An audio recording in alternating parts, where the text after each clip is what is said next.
Hello, my amazing learners, and welcome back to the Wisdom English podcast. My name is Sarah, and today I want to help you finally start thinking in English. You heard me right. You're going to stop translating in your mind. Instead, you'll start thinking in English and speaking English with more confidence. Have you ever felt like your English is stuck? Like you can understand well, but when you speak, it's like a car crash? Today, I'm going to give you some simple things you can do every day that will help you improve your spoken English and get unstuck. And make sure you stay with me until the very end, because I'll reveal the simple secret that makes all of these other strategies truly effective. Now, talking about thinking in English, it's a challenge for some students, right? And I think this is because in many schools across the world, students are taught with what we call the grammar translation method. We're taught to translate everything. When I was learning Spanish, my teacher would say, "Okay, Sarah." To say hello in Spanish, you say hola, and so on. And it seems natural and logical at a beginner level. You're translating to learn the language. However, the problem is that this becomes a habit that is very, very hard to break as you move up the levels. But it's essential that you break this habit, because otherwise, you're not going to build up the fluency you need. When you can start thinking in English, then you can really answer questions more easily. So in this podcast, I'm going to show you some smart ways that you can start thinking in English. Let's begin with tip number 1. Surround yourself with English. Now, that does not mean you have to go and live or visit an English-speaking country. Although it's great if you can, you don't have to. No, you can do this in your own home by giving yourself even just 10 minutes a day of English. You can build up to 20 minutes, 30 minutes a day, building up slowly.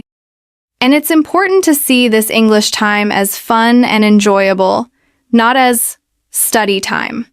I'm talking about things like listening to podcasts, listening to internet radio, listening to songs, reading some books, novels, magazines, or blogs about things that you like. Maybe watching TV series or films in English. But having this moment when you are surrounded by English is key. And during this moment, there are 3 things you can do. First of all, you can just listen passively. That's fine. Secondly, you can repeat words that you hear or see. And third, you can repeat phrases that you hear or see. Now, listening passively is great because when you listen passively, you're reducing the stress and the pressure. And we know from research that this can help us learn more deeply. Repeating words and phrases is also fantastic because then you're starting to activate the vocabulary, which means you can start to use it more fluently. So, I wouldn't say you need to create a whole English environment because that sounds very big and very difficult. I prefer to call it creating English moments. By creating these English moments, maybe for 10 or 20 minutes, you're enabling yourself to start thinking in English because you're surrounded by it for that moment. Okay, tip number 2 is to only use words that you already know. So, when you're speaking in English, sometimes you want to express an idea but you lack the vocabulary. So, you might go to a dictionary and look up the word, or you might ask somebody for the translation. Now, that's great for building your vocabulary, yes, but it is not good for your fluency. A great way to improve your fluency and to start thinking in English is to only use the words you already know when you're speaking. Now, I know what you're thinking. You're thinking, "Hang on, Sarah. Come on, that's too simple. I'm just going to be speaking simple English." Yes, and that is the beauty of it. It's simple, and because it's simple, you can focus 100% on your fluency because you're not translating. And so, you're starting to think in English. Now, if you come across an idea you want to express but you lack the vocabulary, there are 2 things you can do. Number 1, You can either try to find a way around it, to say it in another way. You can paraphrase it. This is an essential skill for English speaking. Or, number 2, you can let the idea go. Say something else. Stay with the words that you know. Trust me, I've done this with Spanish. I've even dreamt, not only thought in Spanish, but I've dreamt in Spanish. This is a game changer. Try this one out. It seems strange, but try it. I think you'll like it. Tip number 3 is to start small and build up. So, it's probably very hard to try and think in English the whole day long, right? That's not easy at all. So don't think big, start small. Just start by even thinking single words in English. And remember to always use words that you already know. So, a common technique is to look at a picture, and as you look at the picture, you think of the things that you see. Try this. Have a look at this picture of a yoga class. Just don't speak. Just think one word of the different things you can see. Great. Now, you probably all thought of different things, right? I was thinking yoga, plants, t-shirt, lights, mat. Those are the things that I thought of. This is a great and simple activity, right? You can do this anywhere. You can just do it for a few minutes when you're waiting in line, if you're queuing in the bank or commuting on a train. You can use a picture, but probably more natural is just to look around you and describe the things that you see in your head. So, you're queuing in the bank and you look around and you think, bank, queue, security guard, gun, lights, camera, noisy, and so on. It's just going on in your head. Remember, with words that you already know. The secret is to do this as a daily habit, right? Even just for a minute, but to do it every day. You're starting small. There's a famous book called Atomic Habits by James Clear. If you haven't read it, go and check it out. It's all about building up small habits every day. And the second thing is to start small and build up. So, in my previous example, we started with individual words, right? But then you can move up to collocations, which are 2 or 3 words that naturally go together, or chunks or phrases. So, when we look at the yoga situation again, you might think yoga mat, blue t-shirt, bright lights, indoor plants. You're thinking, right? Not saying, but you're thinking these. And then you can build up and you can start making phrases. Oh, there's a yoga mat. She's wearing a blue t-shirt. Those indoor plants are nice. So you can see you're starting small and building up with this daily habit of thinking in English. Next up is tip number 4. Talk to yourself. So, in the last activity, we were focusing on just thinking those words and phrases in your head. Now, we're going to extend that to actually talking to yourself, saying the words out loud. Again, the goal is not to build vocabulary. The goal is to work on your fluency. The reason for this is, as the Russian psychologist and educator Lev Vygotsky said, the inner voice you're thinking comes from the internalization of your outer voice, your speaking. If you think about it, that inner voice in your head, it's the same voice as when you speak. The only difference is your muscles. You're not using these speaking muscles. So this cycle of thinking, speaking, through practice, we can reinforce it and help us to think more in English. Now, we're not engaging with other people here, right? It's just talking to yourself. So maybe as you're walking down the street, you think, ooh, silly hat. And then you say it out loud quietly to yourself, that's a silly hat.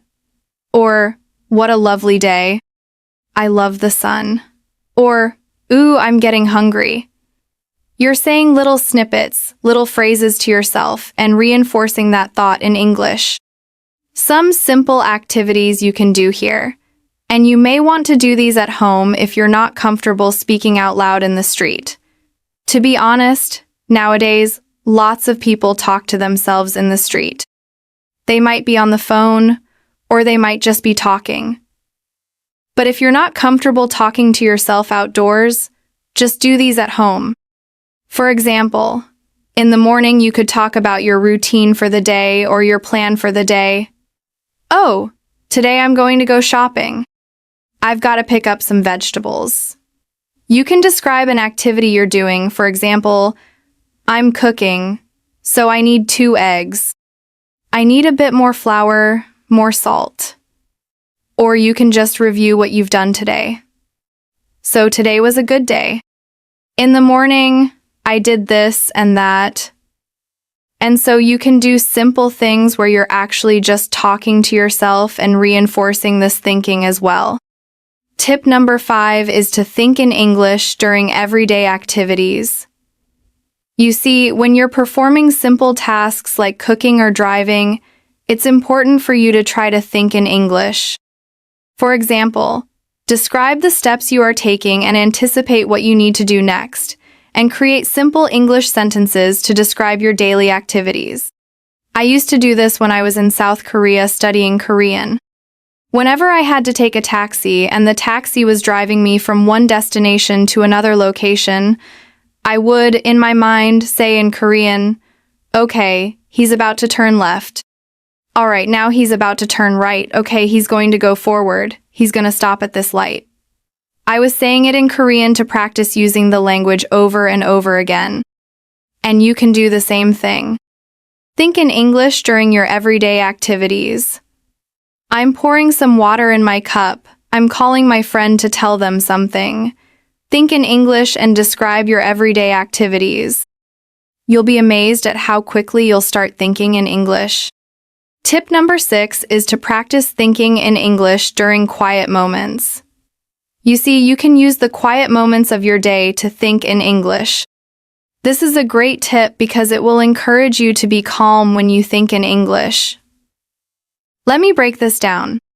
Normally, when you get in a situation where someone asks you a question in English, someone that's a native English speaker, or even another English learner that is maybe a little bit above you, what happens?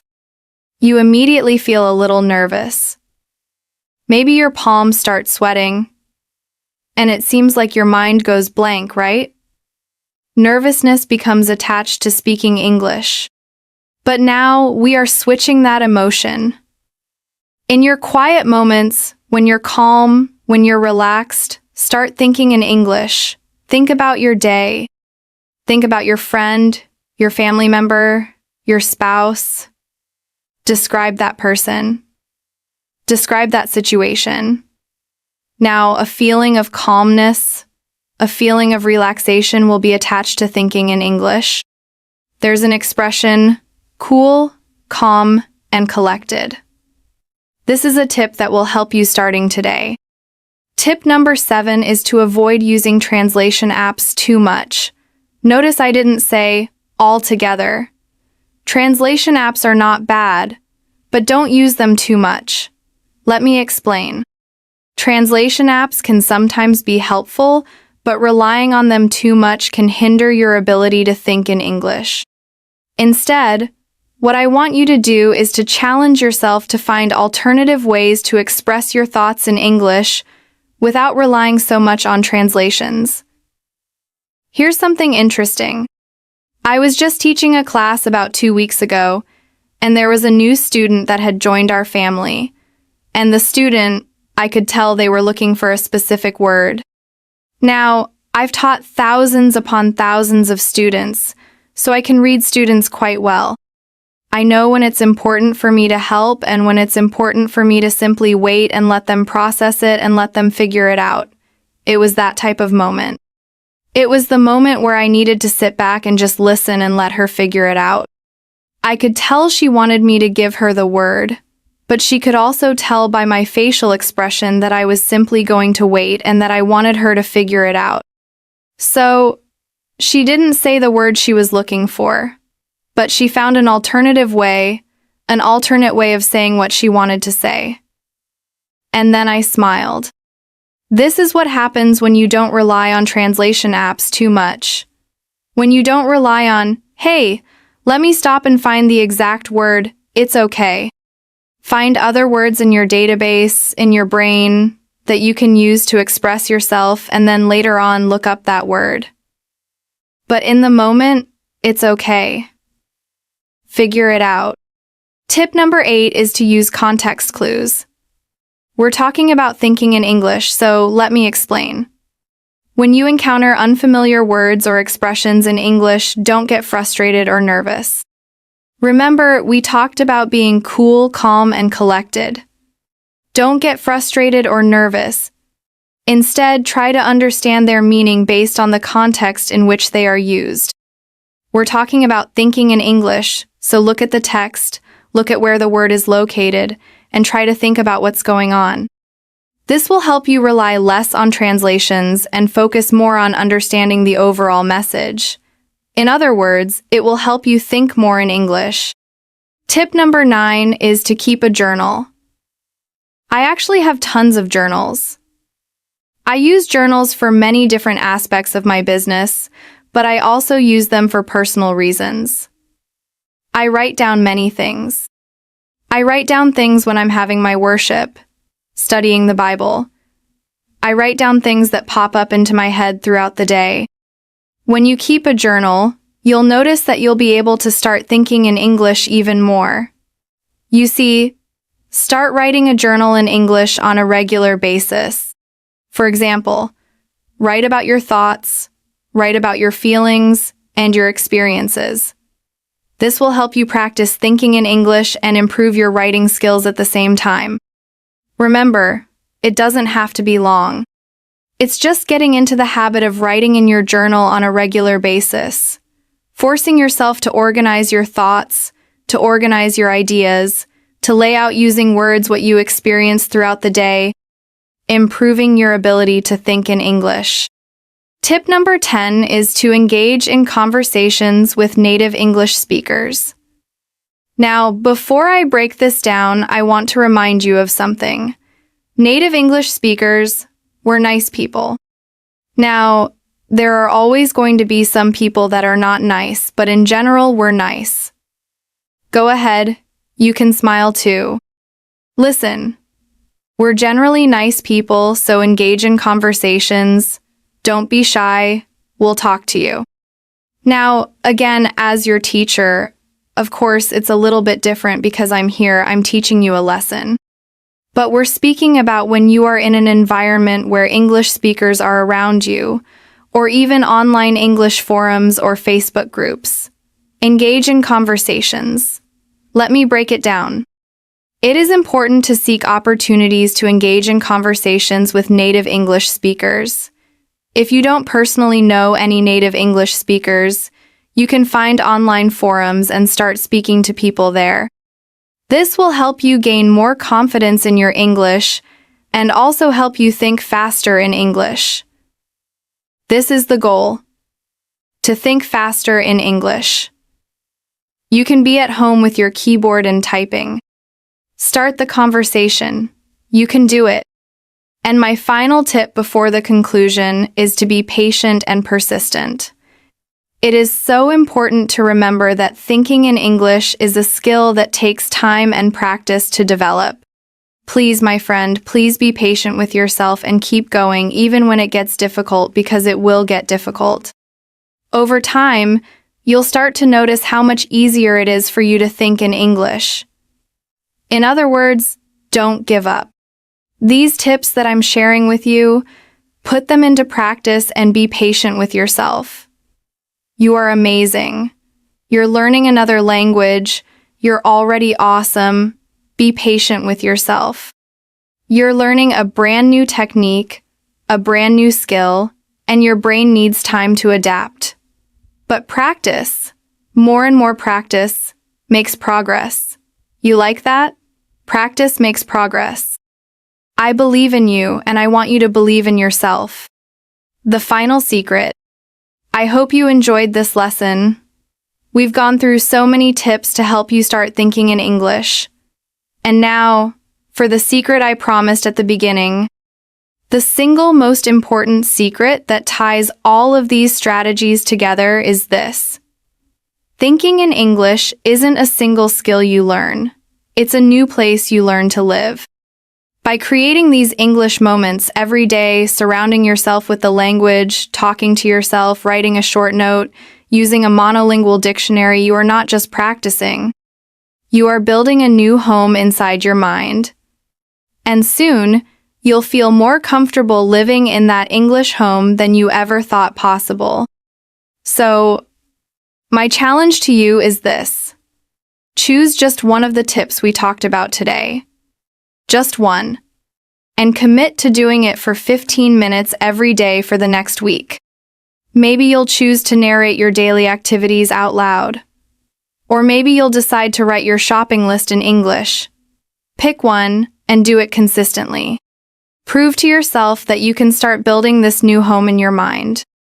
Please like, share, and subscribe to the Wisdom English podcast channel to watch our next videos.